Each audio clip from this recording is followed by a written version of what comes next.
Thank you, Jim, for that those kind words. It's really an honor to be here, and I want to thank ALEC for putting on this conference and for the leadership for inviting me to share a few comments this morning. Back in 2003, on the night that we took Baghdad, I had the privilege of going in with a Navy SEAL team and being the Special Operations Emergency Physician that inserted with them the night that Baghdad fell.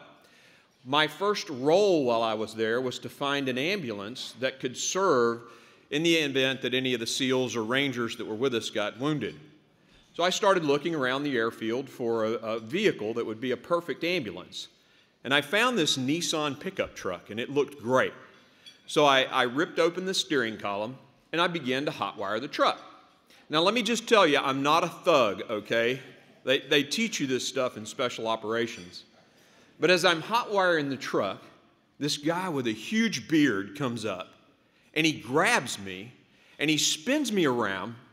And let me just ask, has anybody here ever stolen a car? Well, I am an ex-Army Ranger, okay? And I will tell you, getting caught stealing a car in Baghdad the night it fell had me a little concerned that I might lose my head. But the gentleman very quickly told me the agency of our federal government that he worked for, and that he had already stolen that truck. That was his truck. And so I began to mope away, and I think he felt a little sorry for me, and so he said, hey guy, down at the end of the runway, there's a powder blue Nissan Maxima, and the keys are in the ignition. It's not perfect, but it'll work for you. So I took off, and sure enough, right outside the bunker, there it was, this Nissan Maxima. I hopped in, hit the ignition, nothing happened. I opened the hood, and someone had stolen the battery. So I walked back thinking I've got to tell the SEAL team commander that I've failed, and I passed the Nissan truck. And I'm thinking, Nissan truck, Nissan Maxima, there's no agency guy around now. So I made off with the guy's battery, and it worked great. It was a perfect fit. But the story doesn't end there, unfortunately. Several months later, I was in the post exchange buying some goodies. I'm standing in line, and in walks the bearded agency guy. He recognizes me. He makes a beeline straight to me, pokes his finger in my chest and says, hey, buddy, did you steal my battery that night we came into Baghdad? And I said, yeah, I did. And he said, no worries. I had taken it out of that Nissan Maxima I sent you down to go get.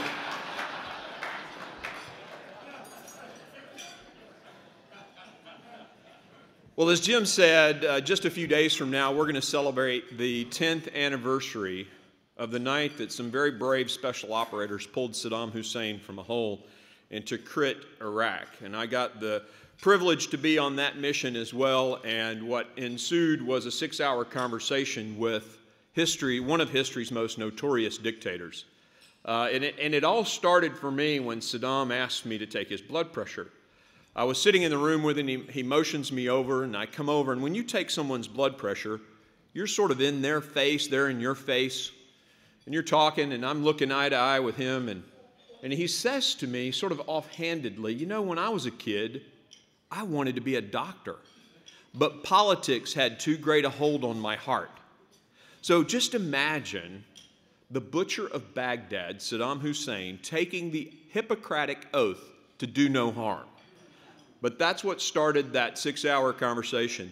And I will tell you that probably the most fascinating thing that I learned about Saddam that night was really just verifying what I already had heard.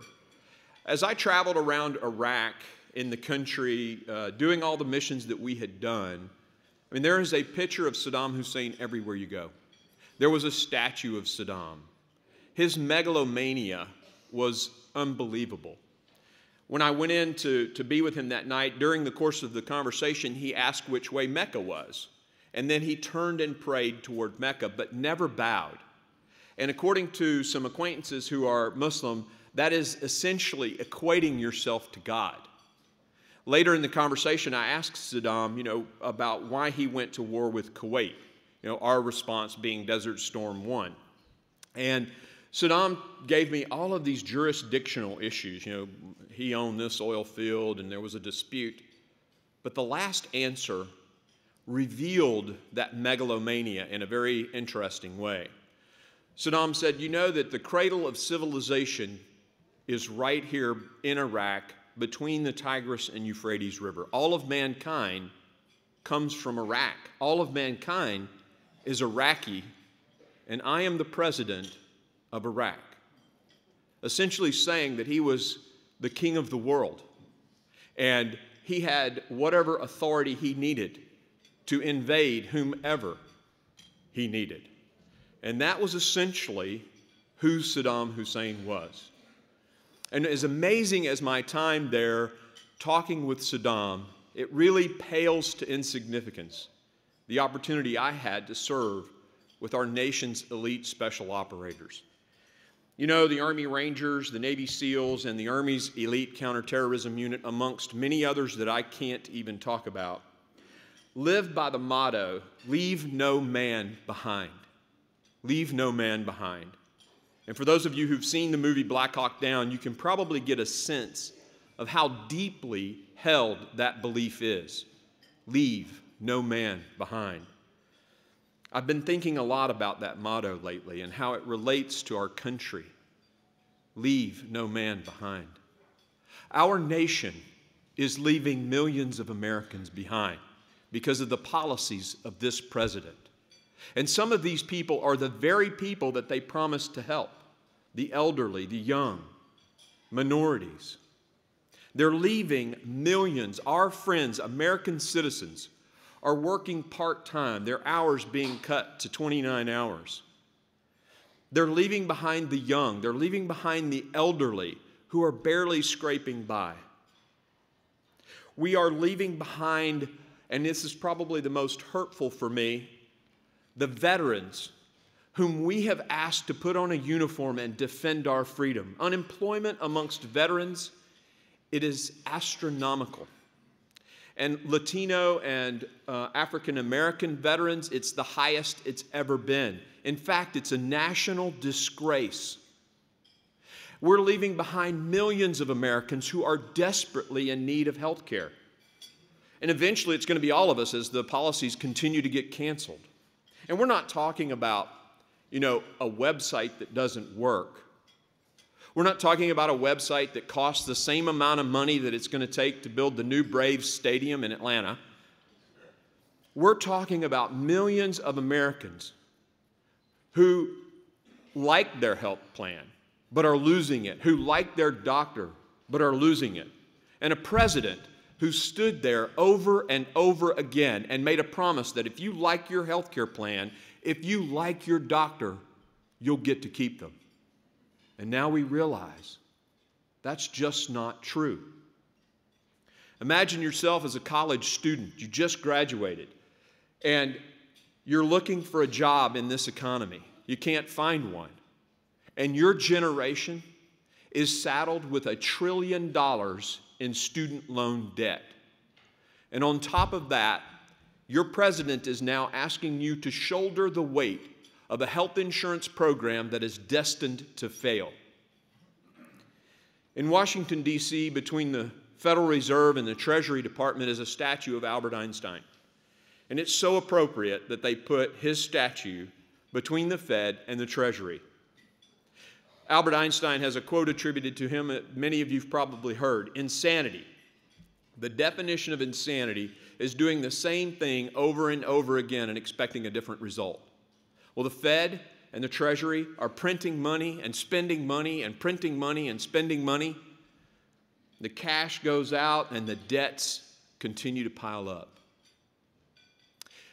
Meanwhile, factories in our nation are closing and small businesses are collapsing.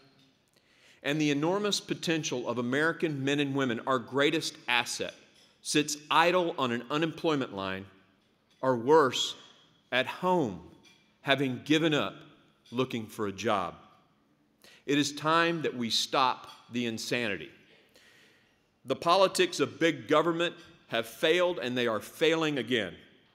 And they're leaving too many Americans behind, depriving them of their hope of ever accomplishing or achieving the American dream. It is insane to think that a one-size-fits-all government will work for a nation as diverse as our United States. Our founders understood that a centralized government in Washington, D.C. was in no better position to tell our individual states what's best for them as the King of England was to tell the colonies what was best for them. The wants and needs of the people in New York City are significantly different than those in my hometown of Clarksville, Tennessee. New York just elected a mayor on a margin of, I believe, 73 to 24%, a mayor who embraces this huge overreaching government that is so wise it can even dictate or tell you how big of a soda you're supposed to drink. But in Clarksville, Tennessee, my hometown, home of the 101st Airborne Division, the only thing we want to embrace that's government issue is our loved ones when they come home from combat. We are a vibrant country, as diverse as any in the world. From the dirt roads of Mississippi, where I grew up, to the skyscrapers of Manhattan and Chicago. We are a unique country, coming together with a single idea, the idea that each one of us, men and women, have God-given rights, and that government exists only at the will and consent of the governed. All of us, though, claim the mantra of federalism, the beautifulness of federalism, the concept that the states are the great incubators of ideas. But many seem to forget that when they come to Washington, D.C. And as a physician, I think I've got the malady diagnosed. It seems to get worse the longer people are in D.C. I'm calling it Potomac fever, okay? And the symptoms are severe disorientation and memory loss, okay? You seem to forget the principles that you learned in grade school, like thou shalt not steal. The people that you left behind. Even the words that you've spoken and the things that you believed in. Again, Potomac fever, and it is rampant inside the 257 square miles of the Washington Beltway. And if it were recognized as a disease, I believe the CDC would have to quarantine the whole place. Thank you.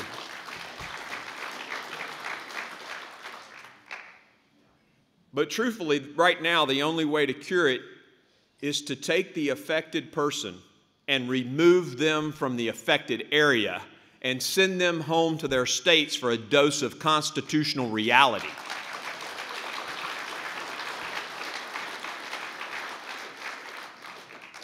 Over the years, ALEC has been one organization that has resisted that virus, obviously immune to that virus that is causing carnage in our national capital. Among all others, ALEC has somehow maintained its faith in the states, understanding their proper constitutional role. All of us in the states, or at least the state that I'm in, proudly proclaim that our conservative ideas are creating trust in the people whom we help govern. In Tennessee, we are going a different route. In Tennessee, we're doing stuff that in Washington, D.C. would seem radical. We are cutting our budget, tightening our belt, lowering our tax rates, and we are watching revenue increase. We are proving the Art Laffer curve to be correct. As we lower our tax rates, our tax base broadens and our tax revenue increases and businesses grow and we produce jobs. Just a few statistics about Tennessee. Tennessee has the lowest per capita debt in the entire nation. And we are the third lowest in state tax and local tax on our populace. Lowest debt, third lowest taxes. Guess where we are in job creation? We're fourth in the country. They go hand in hand. Too bad Washington, D.C. doesn't get that, right? As I said earlier, though, I'm a little concerned because our veterans remain struggling in all of our states. Washington is leaving these individuals behind, and it's really up to the states. It's up to us to fill in that gap. This is of particular interest to me, not just because I served with these heroes, because I learned in my military time that they are some extremely talented people. This past year, Governor Haslam signed into law 2 bills that I sponsored. We're cutting the red tape for a soldier getting out of the military to get a CDL, commercial driver's license. I kind of figure if you can dodge a sniper, pull in an 80-ton tank on the back of a flatbed, you probably can drive a semi down a highway in Tennessee. So we're now cutting all the red tape that allow our soldiers to turn in their military driver's license and get a CDL from Tennessee. And we've cut the time that it takes a military spouse to get her license or his license when they come to Tennessee from 6 months to 30 days. Just imagine you're married to a soldier, they get moved to Tennessee, but your family relies on your income, both incomes. So we have expedited a process so that spouses of military soldiers can get their license within 30 days and be with their families when they move to Tennessee. And that's what I'm talking about, not leaving anyone, any man or woman behind. It's also why ALEC's conference on federalism is so important. We're here to share ideas with one another. We're here to learn from one another, just as our founders intended it to be. And I think our founders would be extremely proud of ALEC. Would you guys agree with that? I mean, I think our founders would be proud of what's going on here, sharing ideas the way it was intended to be. And this is part of the reason why I think, the United States beat Saddam. Saddam had a very centralized, top-down approach to his military. But down in our army, we push decision-making all the way down to the lowest level. The squad leader can make a decision in combat and win in battle. And the states and the local governments are in the best place to understand the obstacles they face. And they should be doing the solutions, providing the solutions that fix those problems, and ultimately, the entire nation gets fixed. And we leave no person behind. Before I conclude, though, I just want to share one admonition to all of us. Spreading the message of federalism, spreading the message of states as the laboratories of democracy, of pro-business principles, of smaller government and lower taxes is critical. We need to be doing it. But there's something still missing. If you doubled the economic growth rate under Barack Obama in his first 4 years, doubled it, it would still be the worst growth rate in 60-plus years. And we sent a guy against him whose specialty was rescuing bankrupt companies. He had rescued a failing Olympics and gone and rescued a liberal New England state. And yet, we lost. Why? I think Jack Kemp first coined this phrase, but the guy I hear it from most these days is Dr. John Maxwell, the leadership guru out of Atlanta. And the quote says, "Nobody cares how much you know until they know how much you care." If we don't connect on the heart level with people as conservatives, we will never win on the national level. Each of us in this room got into politics for the same reason I got into medicine, to serve and help people. We want to make sure that no American, none, is left behind. What we've got to do, though, is put that conversation on our lips, and not just in our heart and not just in our head. We've got to talk about it. If we want to capture the hearts of the people that this president has left behind, we have to talk less about the means to the end, cutting taxes, reducing size of government, and more about what the end is, helping people through freedom and opportunity realize their American dream. What we've got to be saying is, whatever color you are, whatever your last name is, wherever you were born, wherever you go to church or synagogue, or whether, even if you don't go at all, whoever your parents are, we want your American dream to come true. We want the dishwasher to own her own restaurant someday. We want the housekeeper to go to law school if that is her American dream. We envision a country where a boy from a dirt road in Mississippi can go and serve his nation, go to medical school, start his own company, and maybe serve in his state legislature someday. And it is in the states that this hope, this American dream, is to be found and nurtured.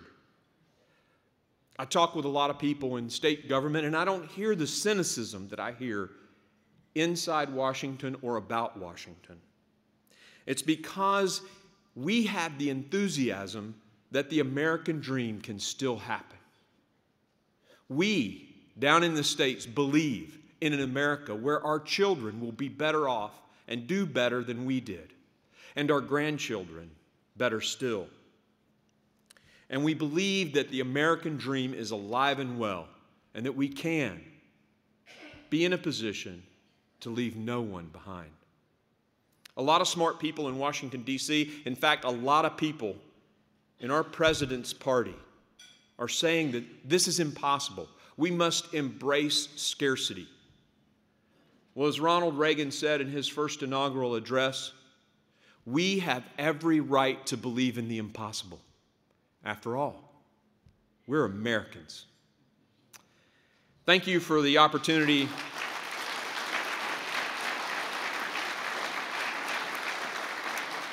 Thank you for the opportunity to serve in your nation's Army, a 20-year career that I often miss. Thank you for the opportunity, folks from Tennessee, to let me be your partners in service to our state. Thanks to ALEC for the opportunity to share a few comments. God bless you guys, and God bless America.